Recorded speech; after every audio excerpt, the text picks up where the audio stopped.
Porta con te ovunque RPL la tua radio. Scarica l'applicazione per smartphone o tablet dal tuo store o dal sito radiorpl.it. Cosa aspetti?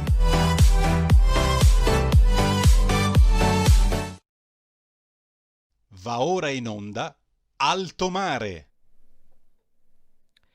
Buongiorno e ben trovati qui su RPL per una nuova puntata di Alto Mare. Grazie come sempre a tutti voi che ci seguite, grazie alla nostra regia dove stamani c'è Giulio Carnelli.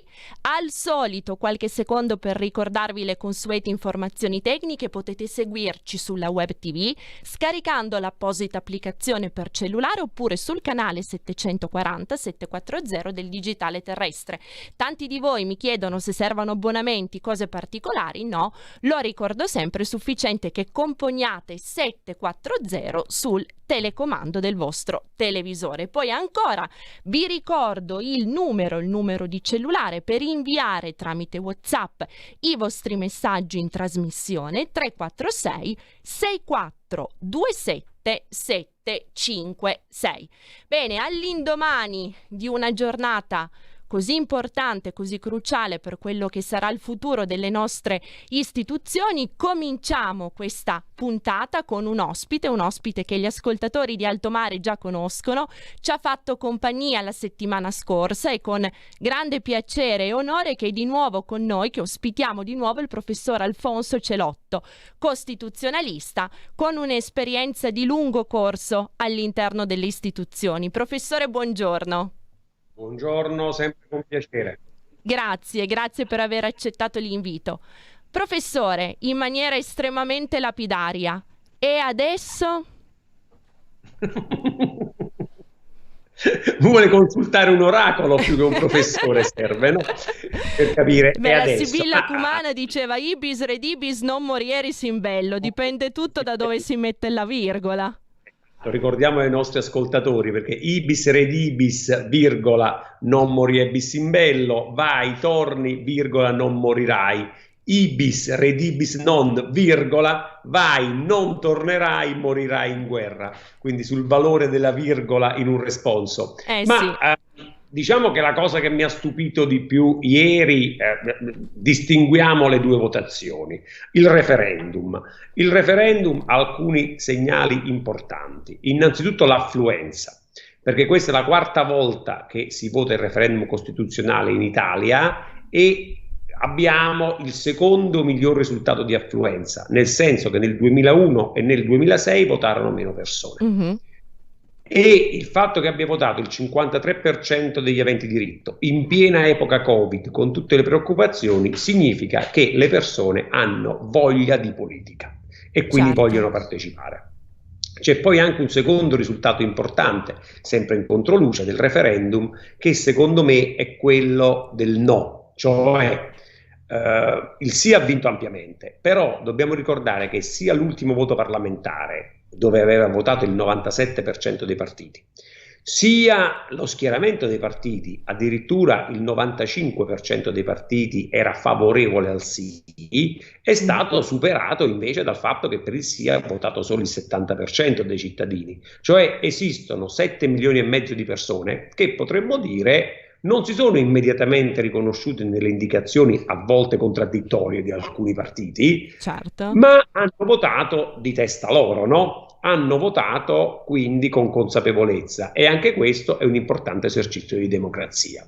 Quindi questo come presupposto. Poi come esito io ero un po' contrario a questa riforma, però mi adeguo al principio di maggioranza. Ha vinto il sì, però a questo punto bisogna fare le riforme, no? Nel senso che il taglio dei parlamentari non è una riforma che per sé fa funzionare meglio il Parlamento. Servono delle riforme di contorno, regolamenti parlamentari, forse qualcosa sul bicameralismo, legge elettorale che lo facciano funzionare meglio. Quindi prendiamolo in positivo questo sì di ieri e facciamolo che sia un momento costruttivo di una riforma istituzionale importante. Mm-hmm. Io la vedrei così sul referendum come esito, perché poi ovviamente c'è un'altra cosa importante da dire, da ricordare, che l'effetto non è immediato, perché si andrà a votare a 1000 parlamentari tecnicamente da quando cadrà da quando si scioglierà il Parlamento. Questo lo dice chiaramente la legge costituzionale. L'ultimo articolo della legge costituzionale dice che l'effetto si produrrà dallo scioglimento delle Camere. Quindi, se si va a scadenza naturale 2023, se si scioglieranno le Camere prima, quando si andrà a votare nel 2021 nel 2022,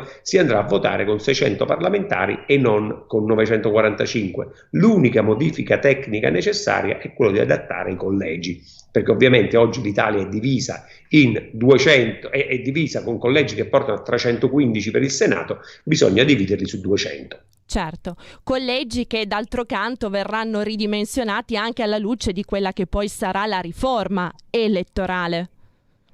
Beh, la riforma elettorale è tutta da venire, è tutta promessa, no? Perché sulla legge elettorale c'è un punto importante. Allora, tradizionalmente in queste settimane tante volte abbiamo richiamato per esempio il numero dei parlamentari degli altri paesi, no? La Francia, la Germania, l'Inghilterra, i paesi grandi come noi. Questi paesi hanno una legge elettorale che è sempre la stessa da 60-70 anni e non la cambiano mai. Ma perché? Perché sono come le regole dello sport, no? Il tennis, il calcio hanno sempre quelle regole. Non puoi cambiare regole spesso, altrimenti il gioco si complica, diventa meno chiaro. Questo vale anche per la politica, nel senso che l'Italia ha avuto per 40 anni la legge elettorale più semplice, il proporzionale puro. Il proporzionale puro, voluto per l'Assemblea Costituente nel 45-46, è il sistema che dà a ciascuno il suo. Poi, sia per la scarsa governabilità della fine della Prima Repubblica, no? Il pentapartito, il valore marginale dei partiti piccoli, perché ovviamente devi fare 50%, e quindi PLI, PRI, PSD con l'1,2 erano decisivi perché era l'ultimo pezzetto per arrivare a 50, abbiamo cominciato a cambiare la legge elettorale, ma l'abbiamo cambiata troppo spesso e molto spesso alcuni governi del momento hanno cambiato la legge elettorale cercando di conformarla poi come potremmo dire, a una speranza anche di un esito più favorevole alle elezioni, che poi peraltro incredibilmente non si è verificato, no? Paradossalmente. Ora, la legge elettorale, secondo me, va cambiata, ma va cambiata una volta per tutte, cioè va fatta una legge elettorale stabile che possa consentire le diverse cose che consente la legge elettorale. Mi spiego, la legge elettorale serve a trasformare i voti in seggi e i sistemi elettorali sono infiniti al mondo, però tendenzialmente hanno due caratteristiche. I proporzionali fanno tanti collegi che cercano di rispecchiare le percentuali in maniera fedele, cioè chi ha preso il 2% dei voti prenderà il 2% dei seggi. I maggioritari invece cercano di concentrare i voti in maniera da far emergere più facilmente un bipolarismo e un partito che vince. Tradizionalmente Gran Bretagna e Stati Uniti, che sono sistemi politici bipartitici, hanno dei maggioritari, vince l'uno o vince l'altro. L'Italia, che è un sistema politico, come dire, diversificato, pluralista, ha tradizionalmente dei proporzionali, e anche quando abbiamo votato con sistemi tendenzialmente maggioritari, il Mattarellum, lo abbiamo fatto sempre creando coalizioni che cercavano di creare i due poli che però erano di coalizione, non erano uniformi. Noi non abbiamo repubblicani e democratici, ma per tradizione storica e politica. Noi abbiamo radicali, comunisti, verdi, socialisti, tanti piccoli partiti, no? Il pluralismo di cui parlava lei per l'appunto prima. Il pluralismo istituzionale italiano, anche i comitati di liberazione nazionale, volendo tornare al 46, erano tanti partiti, e quindi essendo tanti partiti non è pensabile che se ne vada a fare un bipolarismo. Ora è difficile quindi fare una legge maggioritaria in Italia, perché serve comunque una legge proporzionale. Però quello che io dico, va modificata, però modifichiamola una volta per tutte, teniamola per 20 anni. Non è possibile cambiare le regole ogni 3-4 anni, ecco. Certo, riprendendo quella metafora del gioco, decidere per una volta e per sempre, o perlomeno per un lasso di tempo adeguato, quali siano le regole del gioco e mantenerle. È certo, perché a quel punto è più facile, no? È come se noi volessimo cambiare ogni anno le regole del campionato di calcio, ma poi crea una confusione enorme, no? E invece, anzi, proprio facendo la metafora calcistica, pure quella volta che siamo passati dai 2 ai 3 punti, per alcuni anni siamo tutti stati un po' incerti, no? Su come andare, però poi le regole sono sempre quelle più o meno, Ecco, anche perché poi la cosa rischia di creare una disaffezione nei confronti del gioco, una mancanza di interesse che negli ultimi anni, lo abbiamo visto, si è poi tradotto per quanto concerne la politica in una perdita di fiducia dei cittadini nei confronti delle istituzioni. Beh, questo è un problema centrale di questi anni ed è secondo me dovuto a due fenomeni che stanno accompagnando la nostra società. Cioè, noi fino a 30-40 anni fa avevamo i partiti, ma avevamo anche una società abbastanza tradizionale, abbastanza semplice, no? Poi abbiamo avuto due grandi fenomeni, la globalizzazione e internet, che sono due delle cose ormai che ci accompagnano inevitabilmente, a cui dobbiamo abituarci. Ma cosa ci portano? Da una parte internet ci fa sembrare che tutto sia a portata di mano, tutto sia facile, tutto sia immediato, uno vale uno, tutti possono fare qualsiasi cosa su internet e allora questo ti porta al populismo, no? Sì. Invece la globalizzazione ti fa capire che l'imprenditore che aveva la sua fabbrichetta ormai è in concorrenza anche con la Cina, è in concorrenza con tutto il mondo e allora che cosa non è più solo la paura dell'idraulico polacco, no? Ma è anche la paura del carpentiere cinese che ormai è in concorrenza con te e questa cosa ti porta al sovranismo. Queste sono le due grandi tendenze oggi nel mondo. Internet ti porta al populismo, la globalizzazione al sovranismo. In tutto questo i partiti sono venuti meno e i cittadini sono piuttosto confusi, anche perché sentono una politica lontana, indifferente, che si sta riorganizzando rispetto a queste nuove tendenze. Ma allora invece che cosa diventa importante? Diventa importante il dato di ieri, il fatto che siamo andati a votare il 53% delle persone, dei cittadini, sul referendum costituzionale, cioè la gente ha voglia di politica, ha voglia di essere rappresentata, anzi forse quei 7 milioni di no al referendum ci fanno capire che c'è gente che anche pensa con la sua testa e vorrebbe una rappresentanza politica maggiore. Certo, di cui dovremo tener conto. Beh, certo, d'altra parte perché ci fa capire che probabilmente oggi anche nella pluralità degli schieramenti politici non c'è rappresentanza forse ancora per tutti, servirebbe un'articolazione maggiore. D'altra parte poi se vogliamo poi passare al tema delle regionali, no? Il tema delle regionali è un tema difficile da analizzare in chiave politica nazionale, anche Professor perché Cerotto, le regionali sono sistemi tendenzialmente presidenziali. Professor I Cerotto, sistemi mi presidenziali scusi, sono come gli Stati Uniti. La interrompo soltanto un attimo prima di passare al tema delle regionali, perché la riflessione che faceva lei prima sulla globalizzazione mi sembra davvero cruciale e significativa. Mettendo insieme queste due cose, quindi le distorsioni che ha portato internet, mi viene da dire il digito ergo sum che ha sostituito il cogito ergo sum di cartesiana memoria, unito alla globalizzazione, quindi se vogliamo all'utopia del non luogo nel senso letterale del termine. Ecco, queste due cose messe insieme dal suo punto di vista non sono poi la principale causa del fatto che quell'uno vale uno che ha citato lei prima rischi di essere interpretato e di scivolare pericolosamente verso uno vale l'altro? Certo, ma è l'indifferenza totale che invece noi non abbiamo, perché io faccio sempre un esempio, volendo tenerci una metafora sportiva. Se io la nominassi allenatore della nazionale italiana di pallavolo, no? Lei per quanto sportiva, capace, è il suo lavoro? Non è il suo lavoro, non è vero. È la stessa cosa che dicessi che io l'anno prossimo vado a fare, che ne so, presento Sanremo. Non è il mio lavoro, non è il mio lavoro. Quindi non è vero che uno vale uno. È certo che internet ci ha facilitato l'accesso, l'informazione quella facile, superficiale, rende tutto più accessibile, i social network ci tengono più in contatto anche se a livello superficiale, però non è vero che uno vale uno, servono le competenze. Rileggiamoci il Gorgia di Platone, che è una delle cose che più mi piace, dove si interrogano Socrate nel suo dialogo, anche il Simposium di Platone, se per fare le navi servono i carpentieri, per fare i politici quali qualità servono? Perché ovviamente devono essere i migliori, perché come in tutti i settori servono i migliori, cioè il qualunquismo, l'uno vale l'altro, tutto uguale, non è vero perché ci appiattisce e ci lascia nell'indifferenza. Esatto, stupendo rimando questo, professor Celotto, che ha fatto, lo ricordavamo già anche la settimana scorsa, la politica, proprio secondo Platone, vertice della piramide sapienziale, che deve rappresentare la sintesi armonica di tutti i saperi che ne costituiscono la base e il fondamento. Una splendida immagine che rende plasticamente l'idea.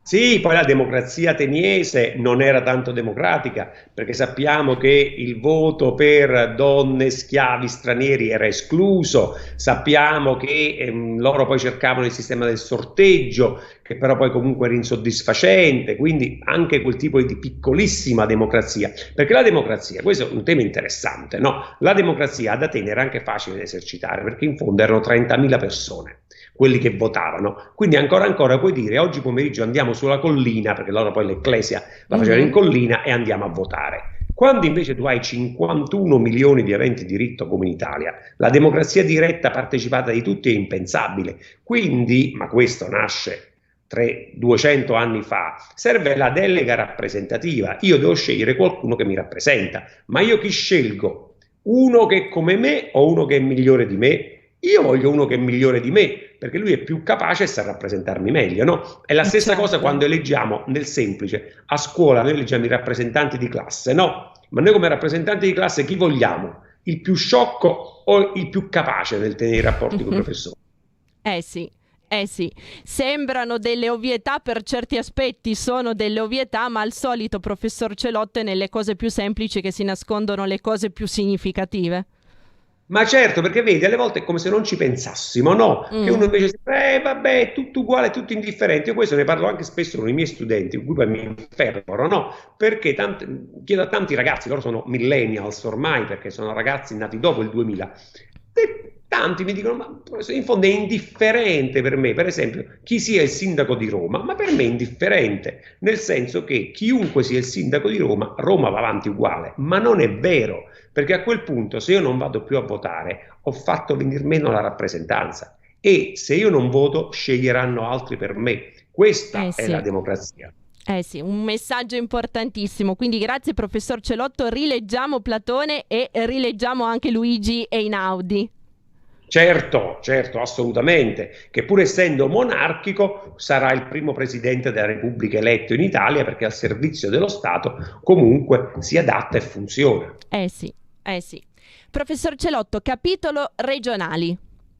Sì, allora, le regionali sono sistemi presidenziali, salvo la Valle d'Aosta, perché le regioni sono autonome nello scegliersi la legge elettorale. La Valle d'Aosta è parlamentare, cioè è stato eletto il Consiglio regionale che poi sceglierà il presidente. Invece le altre regioni, le altre 6 che abbiamo votato ieri, sono presidenziali, e come negli Stati Uniti, quando vai a votare per il presidente, ma voti più per la persona che per i partiti. Quindi trarre elementi nel dire però in Puglia i 5 Stelle hanno, no, sì, però il PD in Toscana, però in Veneto la Lega, non sono dati decisivi da riportare immediatamente a livello nazionale, perché bisogna considerare quella regione come se fosse un piccolo Stato che si eletta il suo presidente, e quindi alla fine che cosa è uscito fuori grossolanamente? Che i 4 governatori uscenti che si sono ripresentati hanno vinto tutti e 4, ciascuno la sua tipologia. Toti, Zaia, Emiliano e De Luca hanno vinto, quindi un segno di continuità nel governo, pur essendo di parti politiche opposte. Invece forse il dato più significativo è quello delle Marche, no? Perché le Marche era un'altra roccaforte tradizionale di centrosinistra, dove il centrosinistra era al governo da quasi 30 anni, e invece è passata al centrodestra. Ma questa è una tendenza più ampia degli ultimi anni, dove il centrosinistra sta perdendo le regioni e le sta guadagnando il centrodestra. Certo, in tutto questo il Movimento 5 Stelle, che a livello nazionale nella Repubblica parlamentare è pur sempre il partito di maggioranza relativa, nelle regioni non è mai riuscito a sfondare, salvo che in alcuni comuni, Roma, Torino, non ha mai vinto un governatore regionale, e anche ieri non ha portato risultati vistosi. Da questo alcuni traggono l'idea che forse il tripolarismo italiano di quest'epoca sta finendo, si torna al bipolarismo, ma secondo me è un po' grossolana come considerazione. È una lettura un po' superficiale.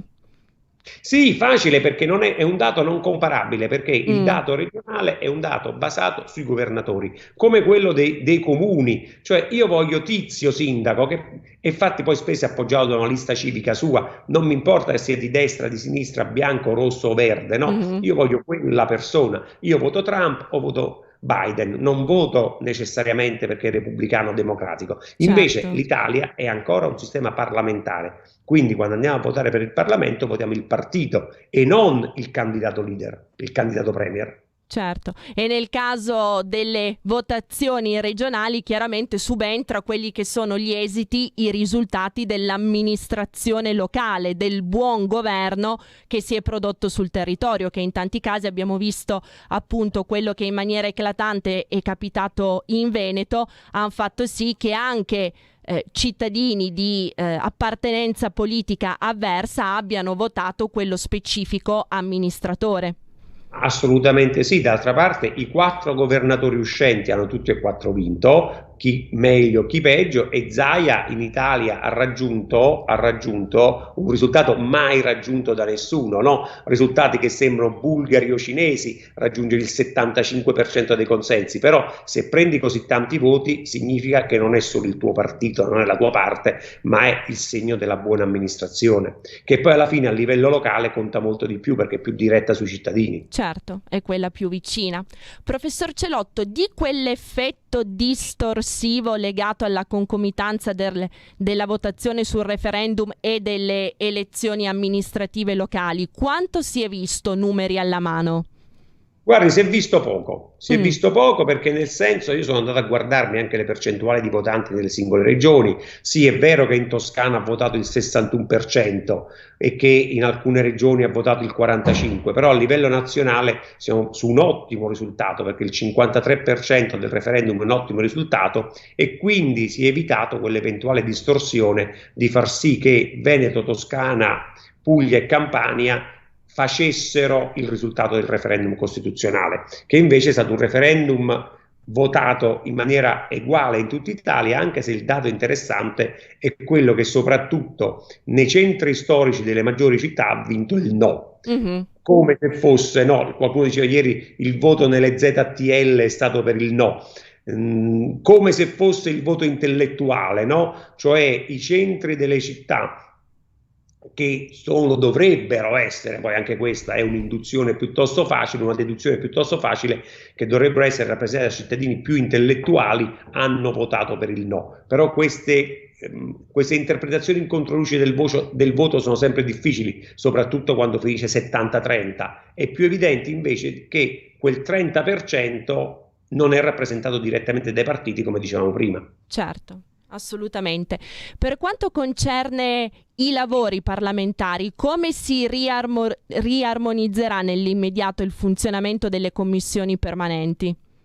Guardi, ne parliamo nel 2023, direi, no? Mm. Quando ci sarà il taglio effettivamente, perché se la legislatura non finisce anticipatamente, l'effetto si produrrà con le prossime elezioni che dovrebbero essere marzo 2023, a quel punto il Parlamento deve ovviamente riorganizzarsi internamente facendo i tagli proporzionali per riformare le commissioni. Ci potrebbero essere delle difficoltà soprattutto al Senato, perché dividere 200 su 14 commissioni rischi di fare commissioni molto piccole, però anche lì i regolamenti parlamentari, invece che dividersi in 14, noi sappiamo, è un tecnicismo, che il Parlamento lavora per commissioni per materia e quindi c'è affari costituzionali, giustizia, esteri, salute, difesa e così via. Sono 14.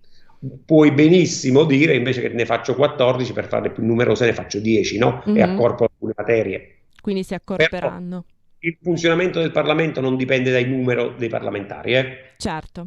La questione delle delegazioni regionali che nel futuro chiaramente, perché per quanto concerne questa legislatura sappiamo, come lei ci ha ricordato, che il Parlamento andrà avanti così com'è, ma il tema delle delegazioni regionali che parteciperanno all'elezione dei prossimi presidenti della Repubblica, anche questo necessiterà di una revisione. Più che oracolo e sibilla, qui stiamo parlando di cose che dovrebbero verificarsi all'incirca nel 2029, no? Quindi che sono piuttosto lontane, ma dovrebbe essere, perché noi sappiamo che l'elezione del capo dello Stato è fatta dal Parlamento in seduta comune.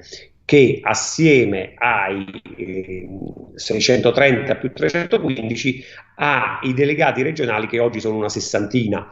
Ovviamente ad oggi pesano il 5% rispetto a un Parlamento di 600 nel 2029, che sarà l'elezione successiva a quella del successore di Mattarella, dovrebbero pesare non più il 5 ma il 10%. Non è neanche questo un punto decisivo, perché non è una percentuale così impattante e invadente. Del resto i presidenti della Repubblica, anche quelli eletti con scarti più bassi, Giovanni Leone penso soprattutto, non hanno mai avuto un voto decisivo da parte delle regioni, che soltanto i delegati regionali sono nel collegio che elegge il capo dello Stato perché rappresentano l'unità nazionale, no? Cioè è l'idea che il Presidente della Repubblica, che è il capo della nazione di tutti, viene eletto anche dai rappresentanti regionali.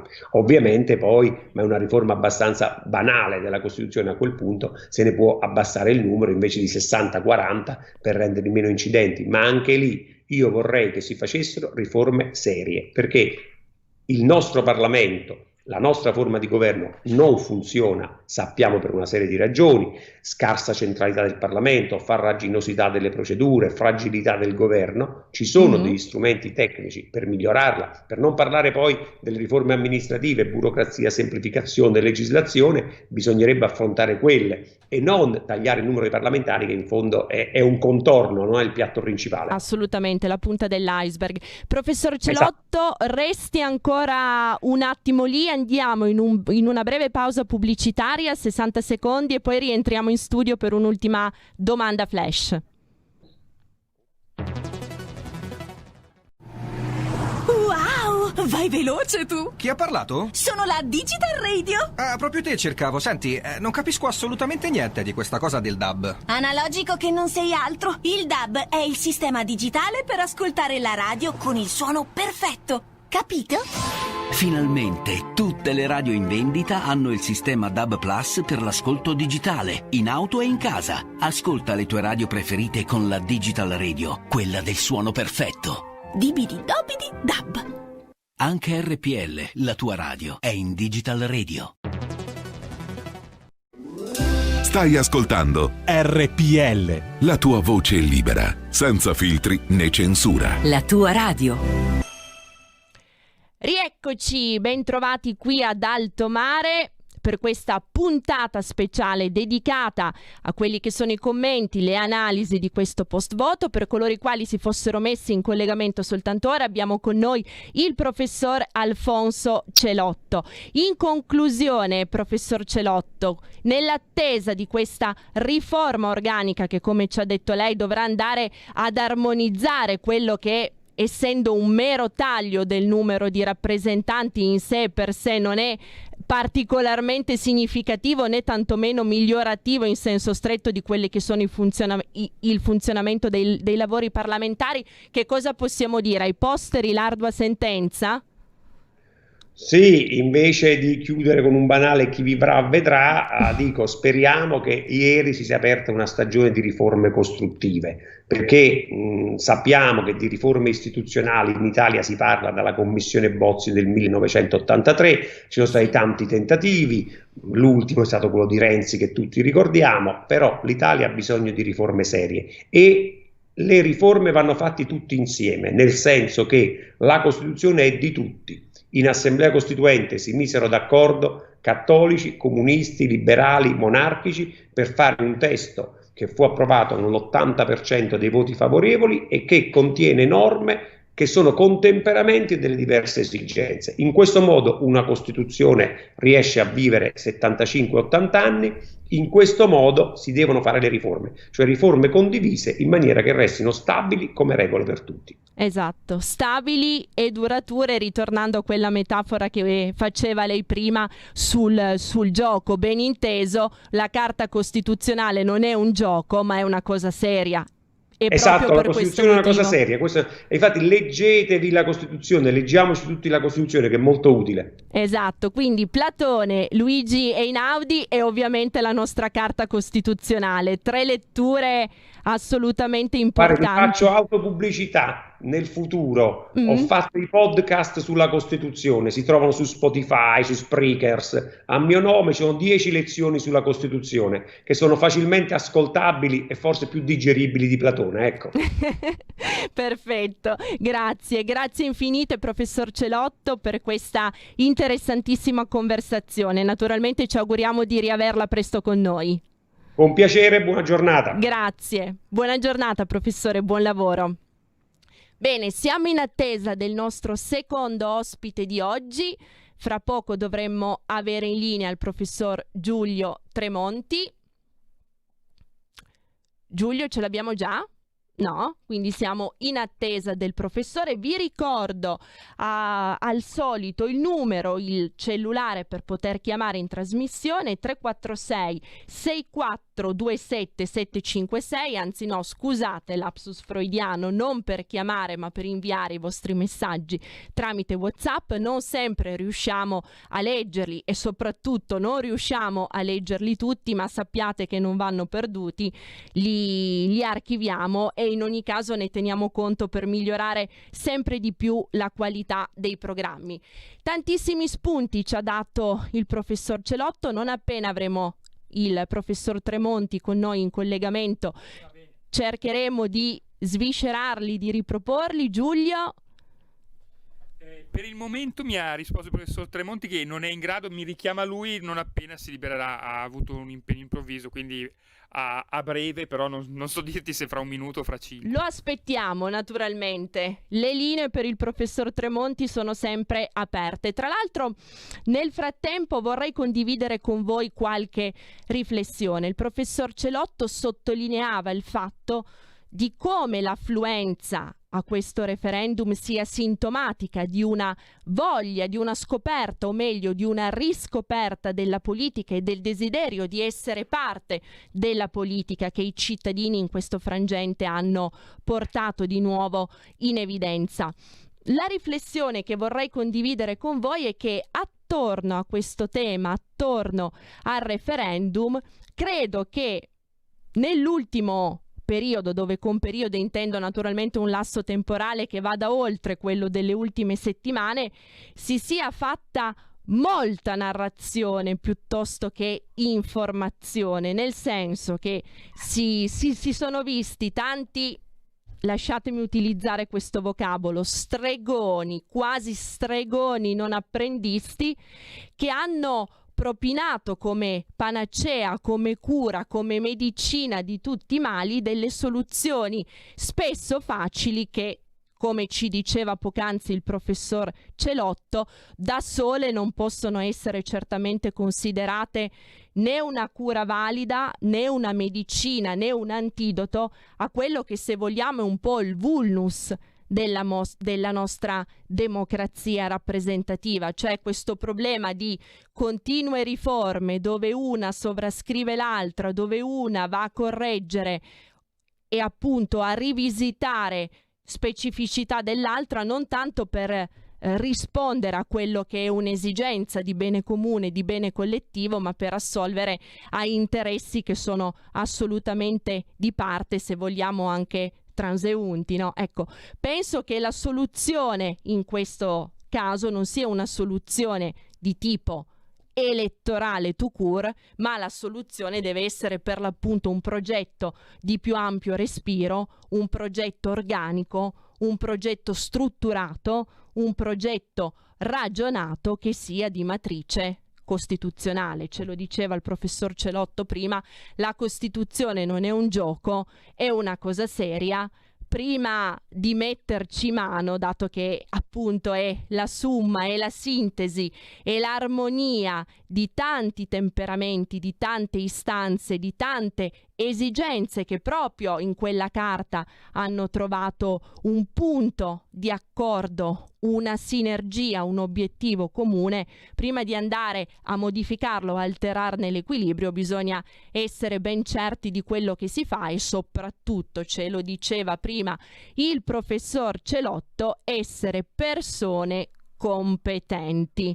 Aggettivo quanto mai semplice, per certi aspetti anche abusato nell'ultimo periodo, bistrattato, ma che deve essere assolutamente rispolverato e riportato in auge, perché essere competenti non è un qualcosa, come dire, di banale, è un qualcosa che è frutto di lavoro, di sacrifici, di passione e di un percorso che non può certamente risolversi in un facile click sulla tastiera di un computer. Qua naturalmente apriremo dei capitoloni che saranno magari oggetto di prossime trasmissioni. Magari, Giulio, se su queste riflessioni ci sono anche degli interventi da parte del pubblico mentre aspettiamo il professor Tremonti, ricordo il numero 02 6620 3529 se qualcuno volesse intervenire, anche perché questo tema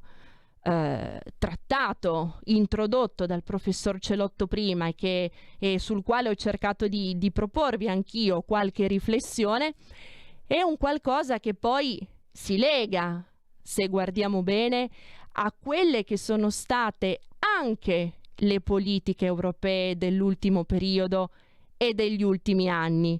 Whatever it takes, quante volte abbiamo sentito ripetere questa frase, questa panacea, questa espressione molto spesso utilizzata e rivendicata quasi come un miracolo. Il vulnus, o meglio il rischio che secondo me si cela dietro un approccio di questo tipo, speriamo che il professor Tremonti possa collegarsi quanto prima, perché non sono certo io la persona più deputata per poter dare una risposta su questo tema. Lui è il massimo esperto in materia, quindi ci rimetteremo a quello che ci dirà il professor Tremonti. Il rischio, ecco, secondo me è stato quello di attribuire troppa importanza ai tecnicismi, alla finanza, alla moneta in questo senso, e di andare via via a far scemare, a depauperare quello che deve essere il ruolo centrale e preminente della politica, e sottoscrivo di una buona politica. Ecco, forse quando si parla di sovranismo, prima ancora bisognerebbe promuovere, fare una riflessione su quelli che sono i rischi di una perdita di sovranità e di autorevolezza della politica, a favore di altri parametri che sono senza dubbio importanti, ma che non possono assolutamente essere messi al vertice di quella piramide. E torniamo al discorso che si affrontava prima col professor Celotto, dove non a caso gli antichi, i filosofi, avevano riscontrato, ravvisato proprio nella politica il vertice, la parte più importante di quella struttura piramidale che poi alla fin fine rappresenta un po' tutto quello che siamo e quello che siamo in grado di esprimere a livello anche di rapporti sociali.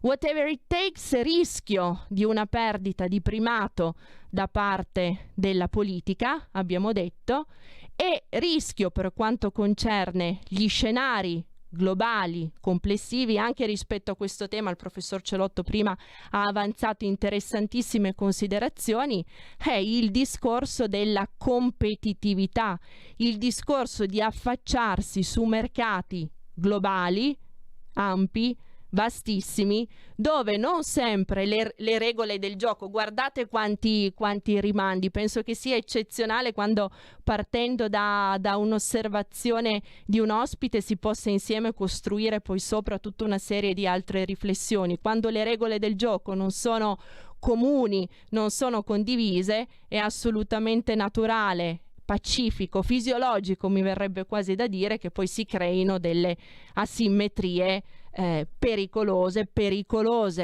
per l'economia e quindi di conseguenza pericolose per quelle che è la socialità e la politica. Su questo fatto il professor Tremonti, nel corso del suo ultimo intervento qui ad Alto Mare, aveva promosso un'ulteriore riflessione su quella che è stata la contrapposizione, la diversità di vedute tra due modi di intendere la realtà, la contemporaneità e gli scenari futuri. Da una parte il Global Legal Standard, di cui si era fatto anche lui portavoce, diciamo così, mentore, e dall'altra parte il Financial Stability Board.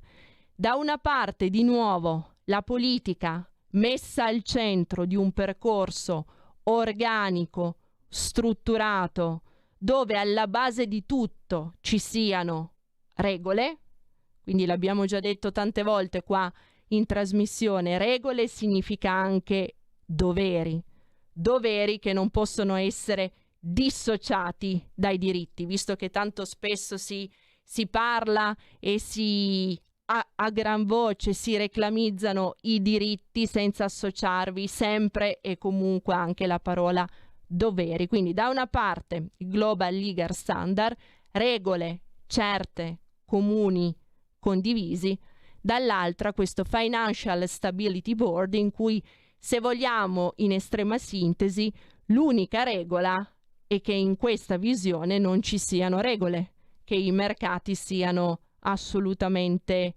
liberi. Abbiamo visto questo che cosa può comportare e in termini di competitività dei mercati nazionali e in termini più generali, lasciatemi quasi dire globali, vorrei dire pandemici, ecco, ma la cosa tradirebbe subito il messaggio che intendo veicolarvi. All'articolo 4, se non vado errata, di quel Global Legal Standard era appunto scritto come queste regole comuni, condivisi, generali, dovessero guardare anche al rispetto delle normative igienico e sanitarie per quanto concerne il lavoro, il mercato del lavoro.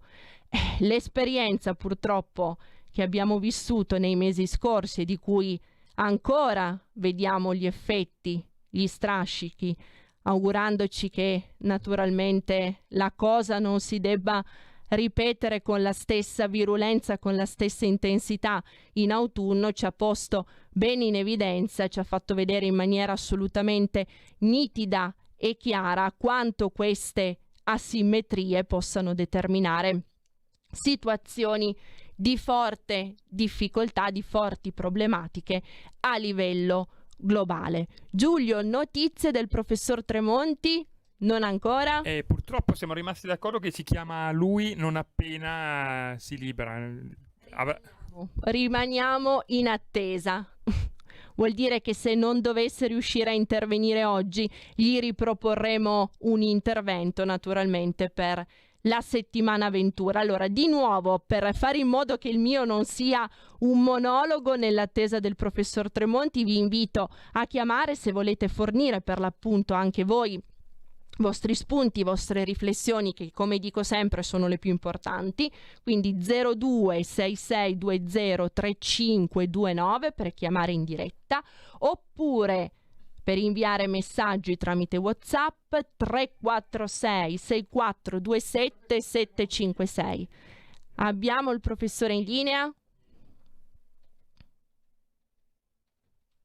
Abbiamo il professore Giulio? Grazie. Professor Tremonti? Buongiorno. Buongiorno, ma di che si tratta? Professor Tremonti è in linea, ci sente? Siamo RPL. Ma per l'intervista ad Alto Mare. Ci sente? È in linea? Va bene, sì, ho capito, eccolo, mi sente. Ecco. Ottimo. Professor Tremonti, allora siamo nel dopo voto, il dado è tratto, il Rubicone è stato valicato, pongo anche a lei la medesima domanda che ho posto prima al professor Celotto. Che cosa succederà il dopo? Senta, come dire, io posso dire una cosa specifica che riguarda il referendum.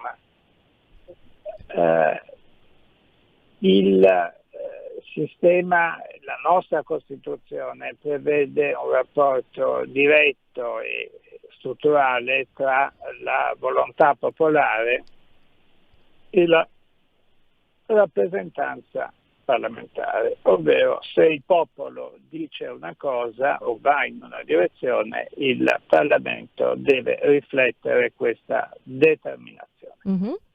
Allora, questo è della Costituente, c'è un passaggio molto bello, molto importante di Aldo Moro, e tra l'altro comunque è la posizione generale unanime dei padri costituenti. Un'applicazione rispetto di questo è